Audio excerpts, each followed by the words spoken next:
got it. Today, we're gonna tell you the truth about stone crabbing and why it's the most expensive seafood on the United States market. We're gonna show you exactly how we harvested thousands of dollars worth of stone crab claws this season alone. First trap of the day. Woo, coming on up.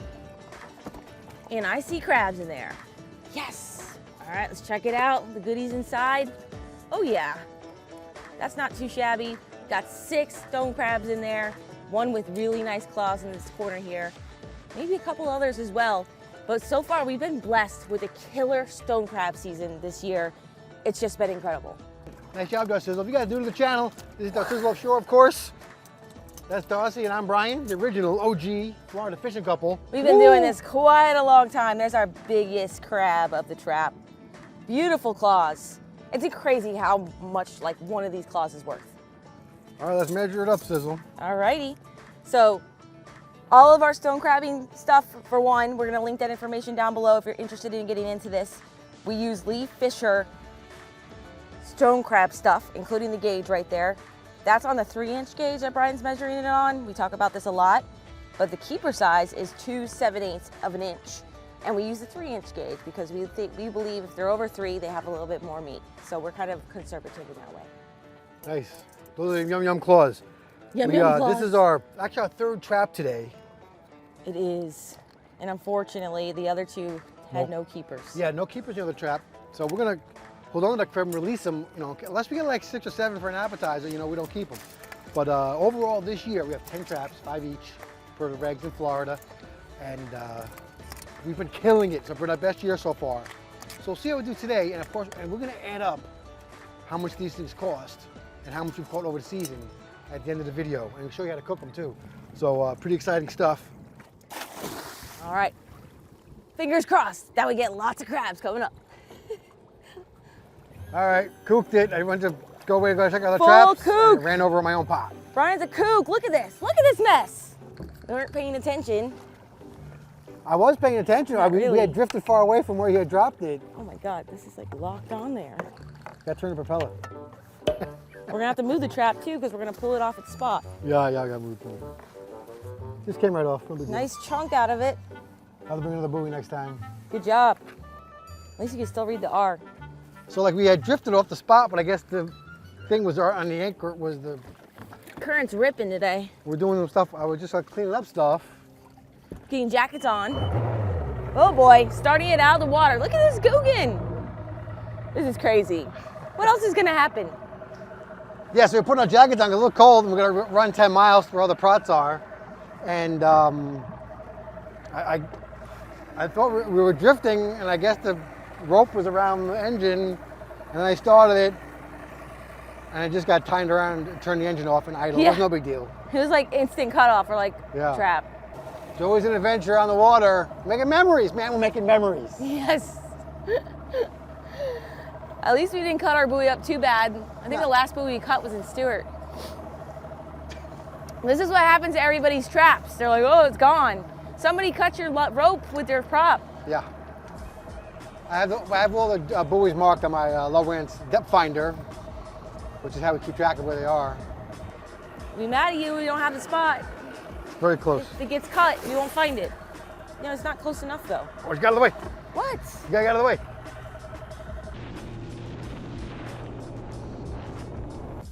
We have arrived at our last batch of traps.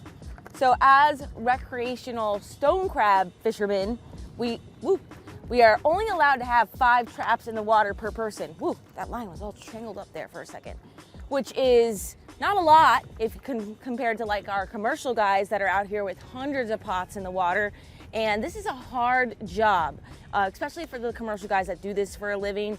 It's usually passed down through the generations, and they all have knowledge, and like they learn things from doing this over the decades, but they start their days at like 4 o'clock in the morning, and then they don't get home till very, very, very late, and then they gotta process the crabs and then sell them.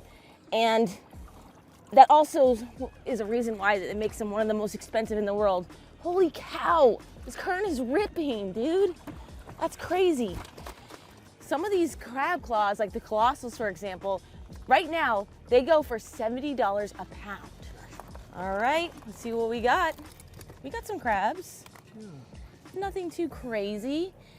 And these little cup holders that keeps bait in there, we've checked them, I think it's been close to 2 weeks.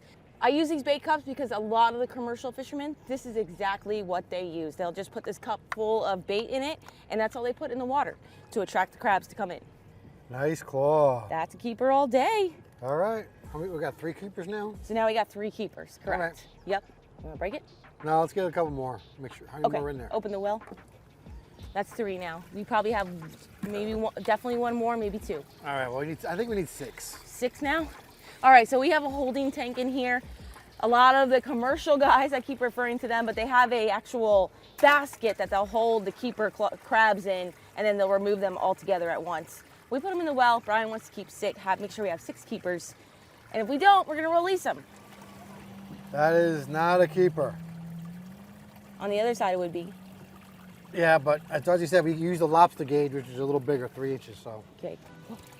Feisty crabs today. That's a keeper. Yeah, it's definitely a keeper. See the smaller size of his body? Beautiful markings on that guy with the spotting. But that's probably his original claw. Yeah, buddy. Nice. That's 4. 4.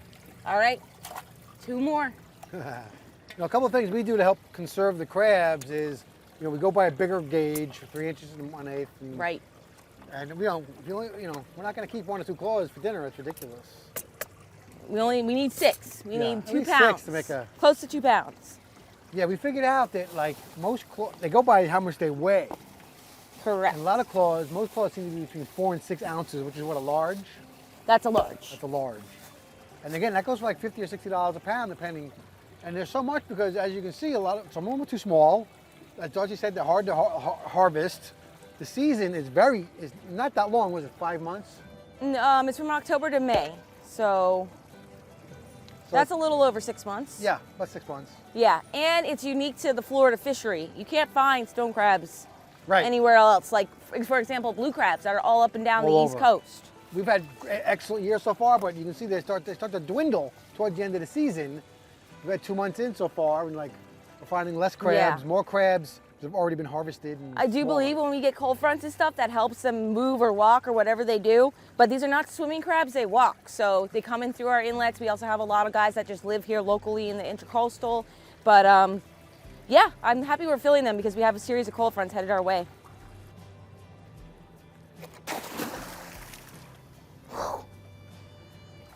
See some crabbies. Crabs. Yes, there's some crabs in there. All right, so far today has not been like crushing it, but we're catching crabs. And I would say our average this season has been like high 20s, right? Yeah, Would like you 2 say dozen, so? I was going to say. About 2 dozen, which again, we're not in the best place for stone crabs, even though all of Florida, you can catch them on both coasts. But Florida Keys is where the commercial guys live, and that's where they harvest the most and the biggest stone crabs. Oh, there's one dead. Unfortunately, that happens. They do die in traps. They're a little bit aggressive and they fight each other. But there's a small one dead in there. There's also a good chance an octopus probably could have got it too. There's all kinds of predators that love to eat stone crabs. All right, that's the 6th trap. Last trap we didn't really show you. I don't want to bore you to death. We got a couple claws out of, so we do have 6 claws so far. So We do have 6. not terrible. We're in the spot, so they'll throw it over. This is our 9th trap. We got about how many claws? 9 or 10? I think we got 9. Got 9 keepers. All right, last trap. Let's go.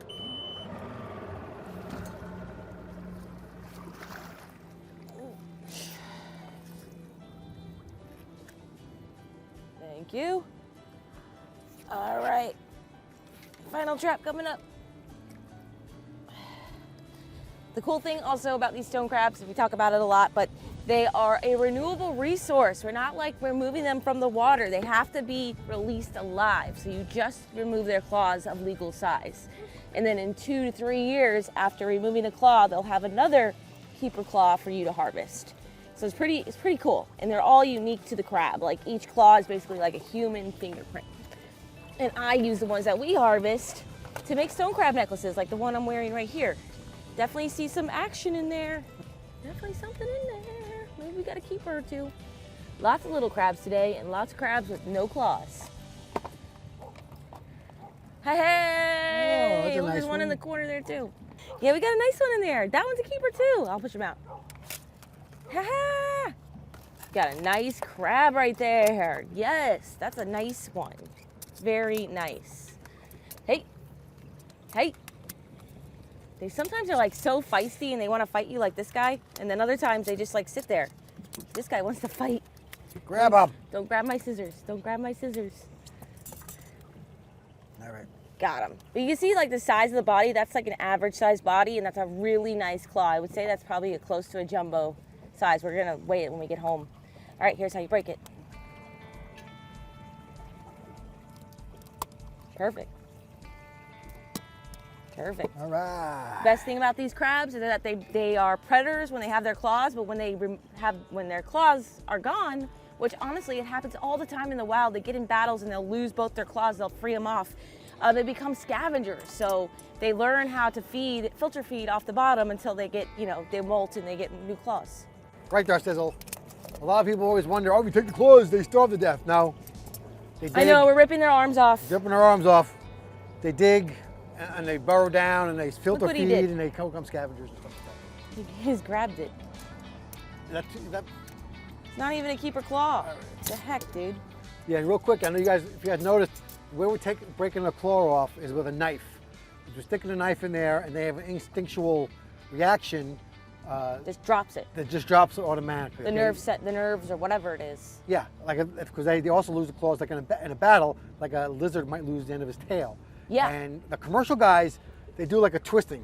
They fold the claw up and do a twist and break the claw off. But we feel that, especially for some of you guys who are more novices, and we've had this experience ourselves, is you're gonna not break it off correctly, and you're gonna break that little stub off, and the crab is gonna get water in the shell, bleed out and in die. his body, and die. All right. So this method that we use with the knife is much safer, and we highly recommend it for novices.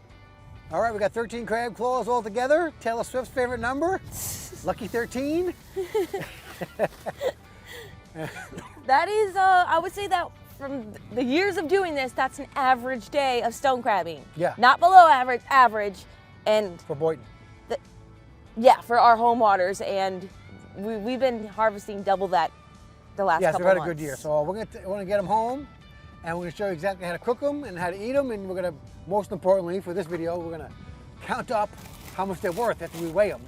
And we're gonna show you guys how these are the most expensive seafood in the whole entire world. So how much like the current market price is for stone crabs, and then adding up all of our harvest days is in thousands of dollars. You won't believe it. Yeah.